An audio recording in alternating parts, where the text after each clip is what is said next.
Hello YouTube, I'm back, and today I'm here to talk about who's the good guy in religious stories, God or Satan. Uh, let's start from the beginning.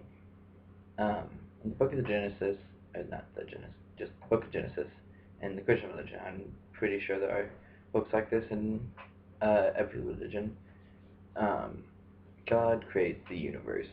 In the Christian religion particularly, he spends 7 days. He spends uh, 3 days on, or he spends like 5 or so days on Earth, and he spends one day on the rest of the entire universe, which I think if you do the calculation should have taken about like a Googleplex day or something like that, like a Googleplex number of days, somewhere around that, somewhere in the massive numbers, but let's stay away from that. So God creates the universe, creates everything in it. What is that? And what else is in the universe? Evil. So if God created the whole universe, and evil exists in the universe, he should have created it. But let's say God didn't create evil. Let's say evil just sort of appeared out of nowhere, much like God himself. And let's say Satan is the source of all evil. God also has the ability to do whatever he wants. He can do whatever he wants. He knows what's going to happen at every point across the entire timeline of all of creation. But he lets evil exist. He could have removed it at any time. He could have just simply not created it, but it's there. So let's look at evil things that happen on our little insignificant rock. For instance, let's say a raper, like a person that rapes people. Uh, if you ask any religious person, they'll say God doesn't stop that person because he wants man to have free will. And so God values free will. That's great. Free will is an awesome thing. But does he really value it? When a person rapes someone, they are dominating them. They are forcing them to not really have sex with them, but forcing them to just, yeah, they're raping them. You know what rape is. So they are removing that person's free will. So if God were to stop the raper's free will would be effective. Uh, so no matter what, in that situation, one person's free will is being affected. God is God would be choosing, unless he stopped the raper, which we all know he never does. Um, he's choosing the side of the bad guy, because we can all agree that the raper is obviously the bad guy in that situation. Let's look at a bigger thing, a worse thing than raping, the Holocaust. Hitler killed 6 million Jews, along with, I think, about 7 million other people that didn't qualify as Aryans in his eyes. They were inferior to him. Uh, God could have stopped Hitler at any time. He has the power to, but he didn't. Why? Because he wanted Hitler to have free will. He let Hitler decide to kill all those people, and it didn't stop him. And he let all the other Nazis, which there really weren't that many of them, but he let them all decide to, or he let them all kill all those people. The Nazis were about 10% of the German population. They controlled the entire country, but only about 10% of Germany actually counted as Nazis. So he let 10% of the German population in the mid-1900s